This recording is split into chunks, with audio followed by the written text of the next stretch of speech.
try to do and what we're trying to do as a new chapter, you might say, for the downtown Rogers development in a more positive and a more helping people through the red tape. The job is to make sure that they progress with their project, not to stop them. And so whatever we can do to help guide them through the process to make it smoother, that's what we're here for. And we say this jokingly, we don't care if it's drawn on a napkin. We want to sit down with them and work with them from day one. If they have an idea, we want to help them through it. And yes, if there is a challenge in a process or a project, we're here to work with them. You know, if you can't do it this way, maybe you can do it another way that will be more cost effective for the project, but we can still meet the requirements of our code for safety. But our goal is to work with people, not to throw up roadblocks, to help them through the process. So we want our developers to give us a critique on how we do business and to maybe help it get better for them and whoever else comes into the city.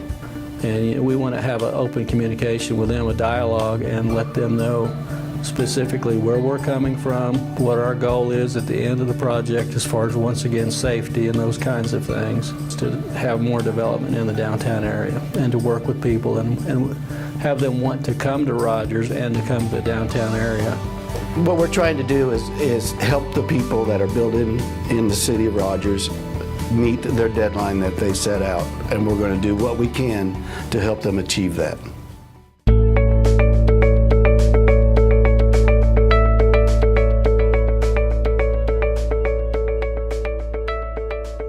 The Department of Community Development basically does two things. We have the engineering division, which builds major infrastructure projects for the city. I mean, most of that's going to be roads and everything associated with roads.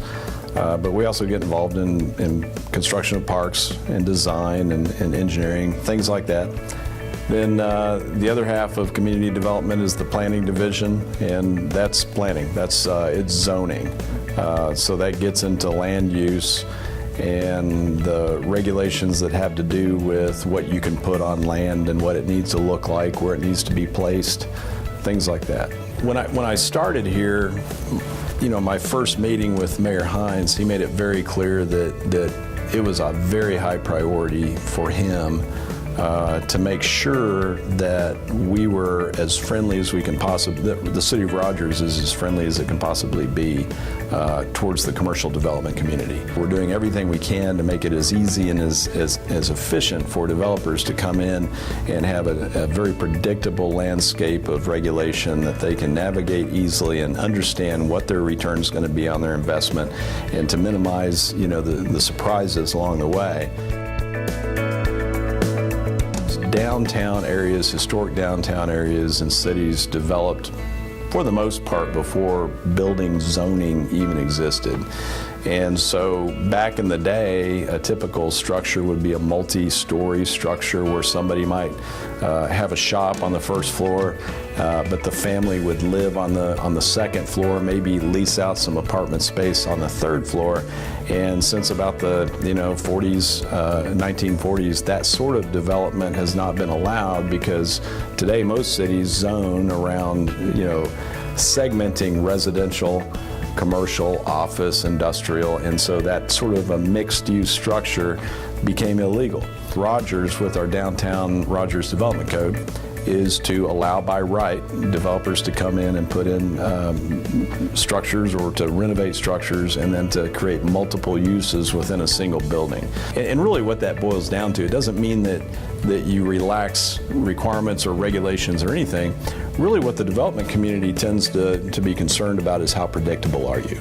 They need to know that when they put a development plan together in accordance with city standards that are very clearly articulated, that development is going to be approved quickly and they can move on and get it built and start getting a return on the investment. The other thing, though, is having a very long-term view towards making sure that our quality of life in Rogers remains intact. Because if you just run roughshod with development without any sort of strategic thinking and planning about how that forms over time, you can end up with a situation where you look like a ghost town someday, and you end up with a lot of structures that really can't be repurposed and reused in other ways. They're kind of locked into a single use, and so striking that balance is really important. And so that's what we're trying to do, is to be very predictable, to understand and be able to articulate what our goals are as a city, and to put in place and make sure that we have very common sense regulations that are where we only regulate the things that are truly important. And then be able to be responsive to the community.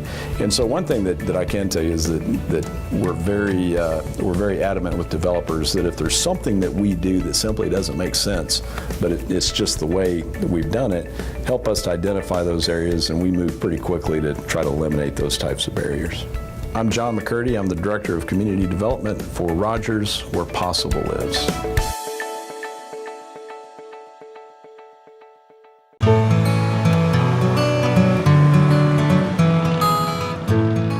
So once we decided that we were going to move out of our original location, we had a short lease there, and we're looking for a permanent place. Downtown was definitely the only place we looked. So we were checking out any building over 10,000 square feet within a square mile. As we were going to check out real estate, we kept driving past this building here on Arkansas Street. It's one of those, you walk in here, this was built in the late 1890s, and just the raw wood, as you walk in, you're like, wow, there's some history here. You can absolutely see the history on the floor, on the walls. You can just see the craftsmanship, the history here, and it's one of those you walk in and it's hard not to like it. Taking an old building and bringing it up to modern building and fire codes presents its own obvious problems. So our process was pretty long, and we ran into some issues with a water line for our fire suppression system out in the alley. We were able to work with Bill Rumsey, Chris Lorton, John Donahue, all the guys there, and the water department to come up with a solution. Everyone was just honestly very, very accommodating.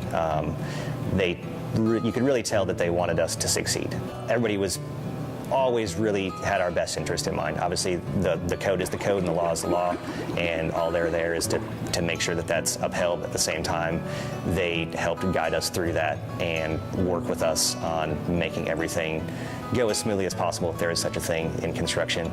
But very honestly, I couldn't be happier about our experience. We think that we're a bit of a catalyst.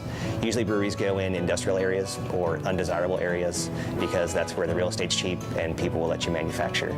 The fact that Rogers has had the foresight to include, like I said earlier, the zoning we have here that allows us to be right here, because we're a very low impact in terms of manufacturing. There's no noise, there's no odors, noxious things like that most industrial uses fall into. So the fact that Rogers was able to see that on the front end that allows businesses like ours to come in here is just a really great thing, because it spurs development all around us. If you haven't been to downtown lately, I would definitely get down here and check it out. It's definitely changed.